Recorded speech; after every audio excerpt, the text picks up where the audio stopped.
Hello, career thought leaders. This is our last live of the year, and I'm glad that you're here. Feel free to say hello in the chat.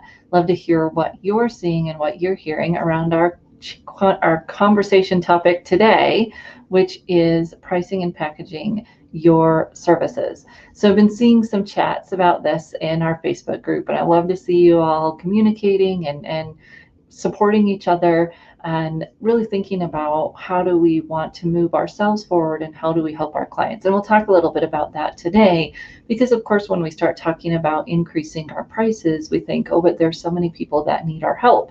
And that is true. But the best way for us to show up for our clients every day is to be able to feed and house ourselves. So we have to be thoughtful of our business and the longevity and sustainability of our business for their sakes just as much as for ours, and think about creative ways that we might be able to help folks that can't afford our services, who are unemployed right now and may be struggling. So we'll talk about some creative ways to do that, and I look forward to hearing what ways you are doing that. So hi, Paul, good to see you. Hi, Lois. Thank you for getting up early to join us from Australia. It's good to hear from you. I wish I could come down there and spend the summer with you. It's been cold here in Salt Lake. And I know I've got nothing to whine about because some of you are coming from Canada and other places where it's just as cold, if not colder. And hopefully we'll get some snow, because I always say that if it's going to be cold, it might as well snow. But it is not, in fact, snowing yet today. So glad to see you all and hope to hear what you're seeing and thinking in terms of putting your pricing together. So let's start first with this whole idea that I hear a lot. You could charge X amount, you could charge $2,000 per client, you could charge X amount, you could make $200,000 a year. And that's why I always say that dream it and you can be it is not a pricing strategy. Because although that might be true of some people in some markets with some services, that isn't necessarily true for us for a lot of different reasons. Who we serve, how we want to work, what type of work we do, how we want to package our services. So when we think about how we go forward into our market, we want to be thoughtful about who that is. Now, that doesn't mean that we're thinking about, can they afford this or not? That is none of our business. What is in someone else's pocketbook is none of your business. What we want to think about is, what does the market rate bear for our services? What does that look like? And how do you want to position yourself in the market in terms of pricing? When you think about any other product out there and any other service, someone doesn't just slap a price tag on it to see what will happen, right? They do their research. So we're going to talk a little bit today about how you can do that research and think about how you want to position yourself in the market. So simplifying service options, make it easier for people. Yeah, we want to think about that max of 3 choices and how we can help people do that, and how we can build a service offering that gives people some variety, but also doesn't overwhelm people. So good point there, Charla. So I'm going to share our first little graphic here today. And this is we just created a brand new sales class for our social digital branding strategists, and use some of the graphics that you may have seen before if you took some of our other courses. This one we developed for our pricing and packaging session a few years ago, but pricing strategy doesn't really shift, right? So we want to do the market analysis. What is going on in your market? The types of people that you serve, the areas of geography that you serve. And in some ways you may think, they have less money, so I want to charge less. This is where we want to be careful, because again, it's not what they can afford, it's what are the services like yours bearing in that market. And that might stall out a little bit, but I would encourage you to never lower the prices on your one-on-one time. That is your main resource. That is all we have in terms of resources. So figure out other ways that you could make services more accessible to people if you are seeing a downturn in your market. Could you do group services? Could you do a class? Could you have a graduated service offering where there is a lower entry point that doesn't have as high touch service or doesn't cover the full process? because you can scale your process based on, I'm giving you a little bit of everything throughout the process, or based on chunks. So phase 1, phase 2, phase 3. And you could decide how you're going to create those levels to be able to scale your services to meet someone's need, where they can start at a lower price point and then maybe work their way up, pay more to get more services, etc. So think about scaling groups, classes, other offerings that can be more accessible, and don't cut your hourly rate. Don't say I'm going to offer this one-on-one coaching at a reduced rate because of the economy, because then you have to start over with an annual price increase to get back where you are now. And the economy might rebound quickly, and then you'd have to make a huge gap cover up in your pricing, and that's going to be a challenge. So think about other ways you can be accessible rather than lowering that hourly rate. So you're also thinking about your goal in terms of your profits. You're going to put those two pieces together. If I again see a lot of webinars, you could make $1 million a year. Of course you could. What's the offering? What's the client take? How many hours do you want to work a week? And I often see people say, oh, stop using your time and trading your time and build a product. That's great. You are still going to spend time building and marketing that product. So you get to decide how you want to spend your time. If you like the one-on-one coaching, increase your price levels there, do that, and then have those entry-level offerings that people can come into. If you like building and marketing products, then create a product, and you will have less of your income from coaching because you will be spending that time creating and marketing a product. Maybe eventually it's less time than you were doing the one-on-one coaching, but that's not like this kind of get rich fast thing. To create a product or a class creates a stream of income that you can use, which is great. So figure out what you want to make next year and how does that fit in with your bills and your priorities for investing in yourself, investing in your business, because every business sets aside funds to do that as well. And then you can come up with that pricing structure and thinking about how you want to position yourself in the market. So once you do your research, that market analysis, then you can see, is my pricing high? Is it low? How do I want to fit inside this market? And here's the challenge. If you are priced well below your competitors in your market, it will actually hurt your sales just as much, if not more, than if you are above the other people in your market. And here's why.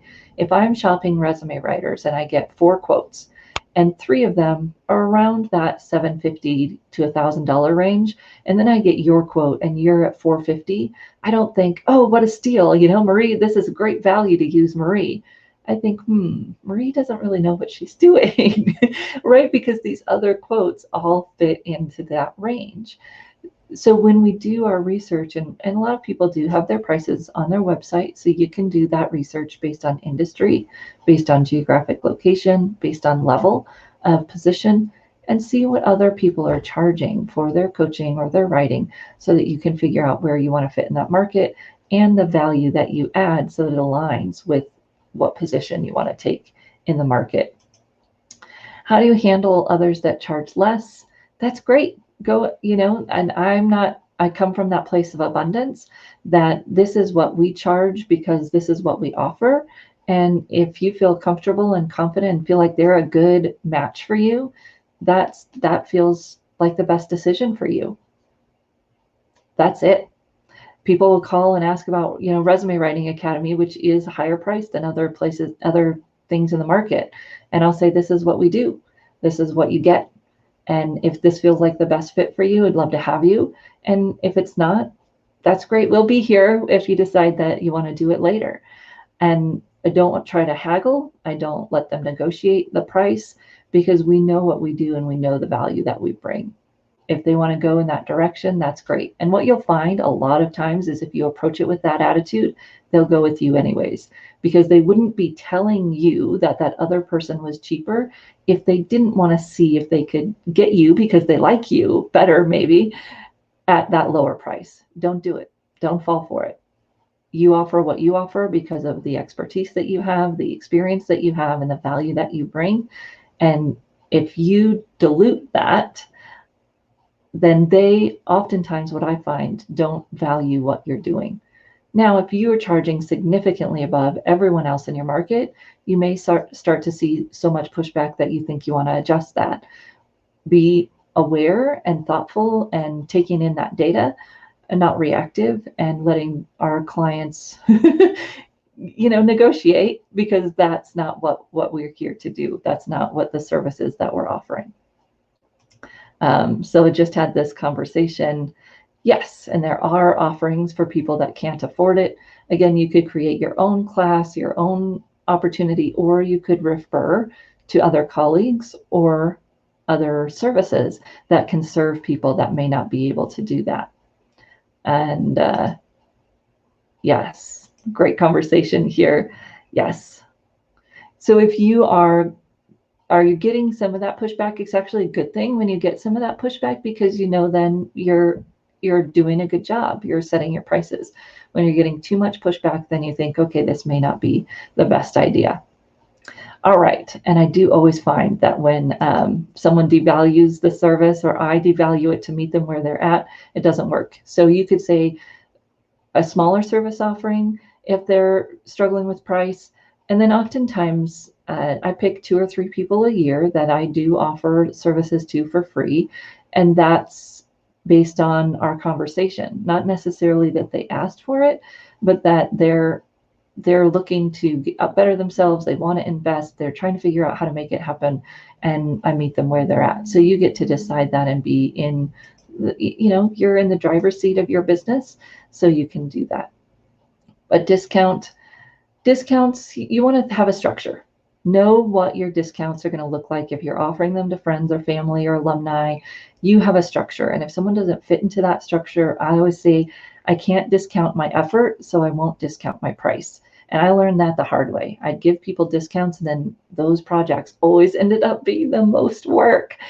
And those people didn't value the relationship. So it didn't work for me. You can try it. If you're going to do discounts, have a structure. Otherwise, that is the price. Your doctor, your lawyer, no other professional services offer a random discount to someone off the street because they ask for it. If you're going to do discounts because of the holidays or discounts because of graduation, have a structure and do it in a way that makes sense and doesn't devalue what you're doing. Okay, let's move on to our next one here, which is our pricing data. So this is something I've been sharing for a while, and it doesn't really change that much, especially in resume writing, because you've got a lot of new resume writers that are always coming in that are really low. And then we've got our experienced people that are kind of inching up their rates every year. And for some reason, that average just doesn't change that often. That doesn't mean that you can't change your prices if you've been doing this for a while. The average just doesn't seem to change that much. And so about 600, the average resume. And I know a lot of our colleagues do charge more than that, because you're all part of Career Thought Leaders. So you've been doing this for a while. You've found this community. There's a lot of resume writers in the business that are charging less than that. And I don't think there's anything wrong with that. There's a place in the market for every kind of product. Now, what we want to help consumers understand is what's the difference in the product that they're getting, and explain it from the value you're bringing, not necessarily comparing or detracting from what those people are doing. I don't use templates. I work with you one-on-one. We start from scratch. I get into your story. I use your words, all of those positives, versus saying, well, they use templates and they do it this way, and it's not good service. People are going to get the point. Just talk about the great value that you offer and what that means for them in their career.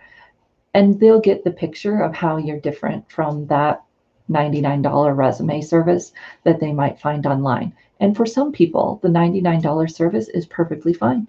If they've got a linear career and they're really just looking for a typist, hey, maybe that is the best fit for them. So let everybody have their place in the market, know yours, and speak to your value in the market. Excellent. I love the things that are going on in the chat. Thinking about potential clients asking for discounts, and Yes, thank you, Tasha. I'm so glad that you're here. Glad that this resource is helpful. And then, yes, thinking about how we value ourselves.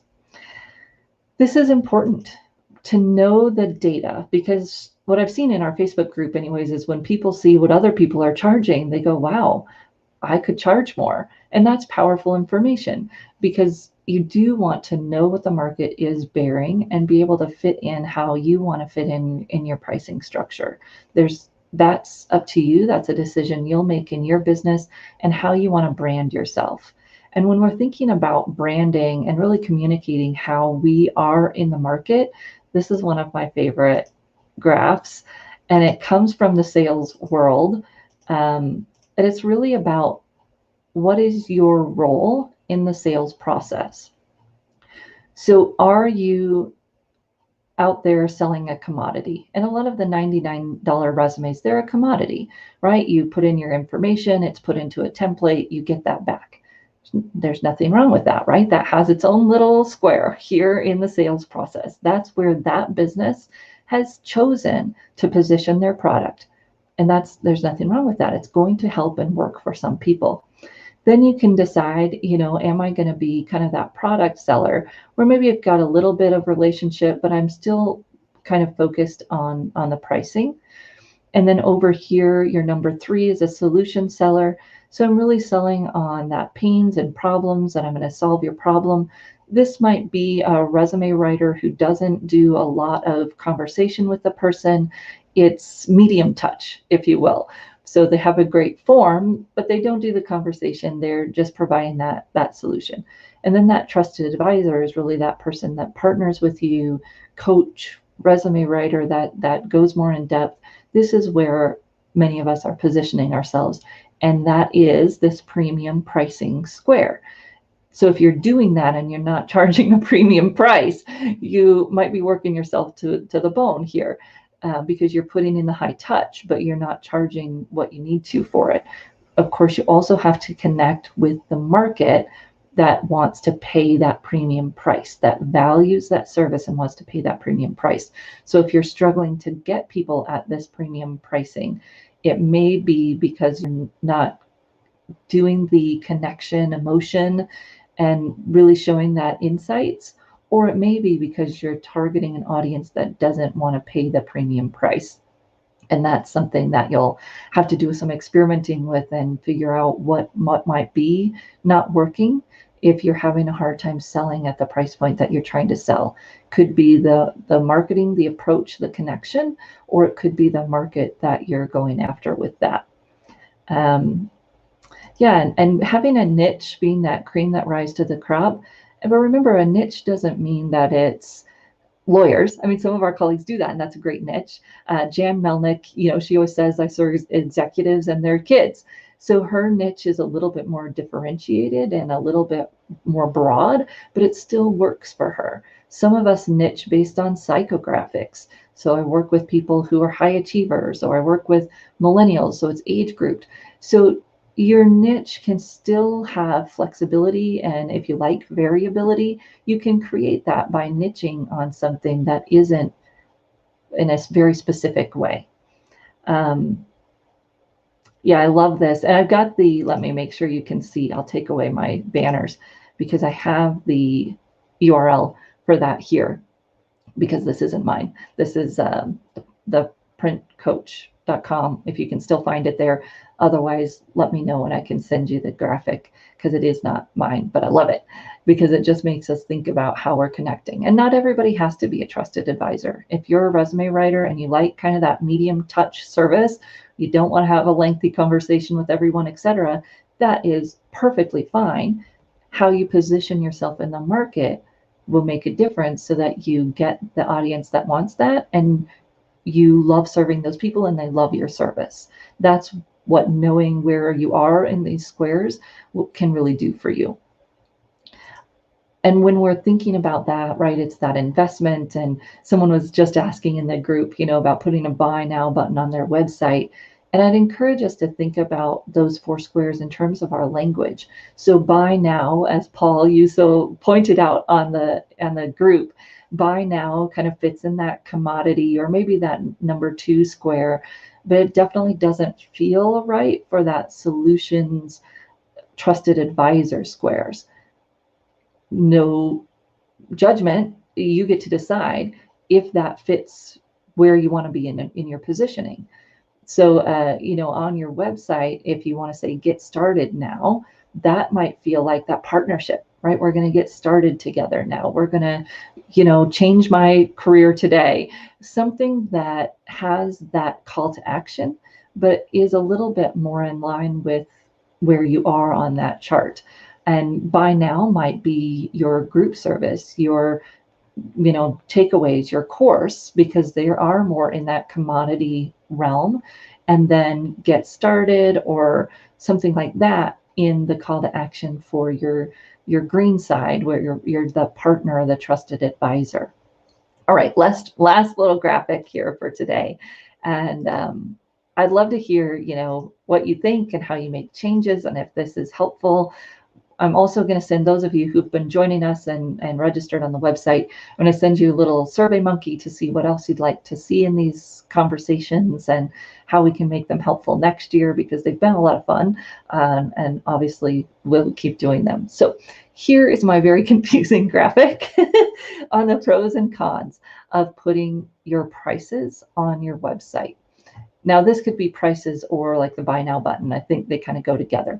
So if you do a phone order, meaning that people have to call you to get started, these are going to happen. And they're going to happen even more if you don't have your prices on the website, and a little bit less if you have your prices, but people still talk to you before they buy. So you're going to increase the dollar value of your average sale, because it is easier to close higher dollar sales over the phone than it is on a website. Unless you have a lot of credibility built up out there in the digital space, you're going to have a harder time selling at a high ticket price just by prices on your website.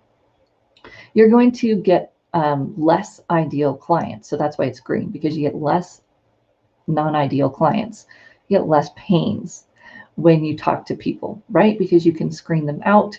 You can say, oh no, this isn't a good fit, or you can, do something in your follow-up process that says, here's a colleague that might be a better fit, something. So you're going to get less pain clients, PAIN clients, when you do the phone. You're going to see less prospect call volume. So that's why it's red, you're going to have more prospect calls when you do it on the phone. So more prospect calls is more of your time that isn't necessarily, you're not getting paid for that. You're also going to feel more pull to negotiate with yourself. So when you're on the phone and someone says, oh, can you give me a discount? You're going to think, oh, I should give them a discount because I'm a helper and I love to help people.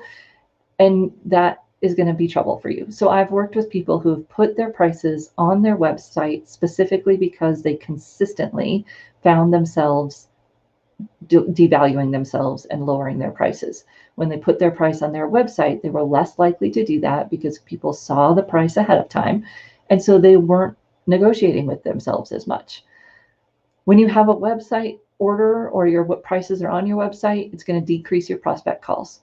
So if you put those prices on your website, don't be afraid when you start to get fewer phone calls. That's kind of why you do it, because you're self-selecting, you're qualifying those leads by putting your prices on your website. You're obviously going to get less verbal price resistance because people see those prices before you talk on the phone, if that's how you do it. You are going to see a lower sales volume. Now, if you've increased your prices, that lower sales volume might be a good thing. Maybe fewer resumes per week, fewer coaching clients per week is what you want, so that you can do something else. And you're going to have a lower dollar value of your average sale, because again, people are less likely to spend as much money buying off of the website than they are if they talk to you on average. And of course, if you build up your digital credibility, you can undermine that a little bit, but you are going to see a lower sales dollar value when you're doing it on the website versus talking to people on the phone. So those are the pros and cons. It's an experiment. Try putting them on and see how it goes for a quarter. track your sales, track your numbers. If you haven't been tracking anything yet, don't do anything and track for a quarter and then make the change and track and see, what does your volume look like? What does your sales price look like? How do you feel about your sales? Do you feel like it's hard to give that quote, etc.? Because then when you make that change, you can go back and look at that data and compare it. So thank you for those of you who have been sharing in the group about these topics and giving me some inspiration as you look forward to this upcoming year and changing your prices. Hopefully that's helpful. So hi, Deborah Ann, it's good to see you. And Paul, thank you. Yes. Oh, a shortcut. Good.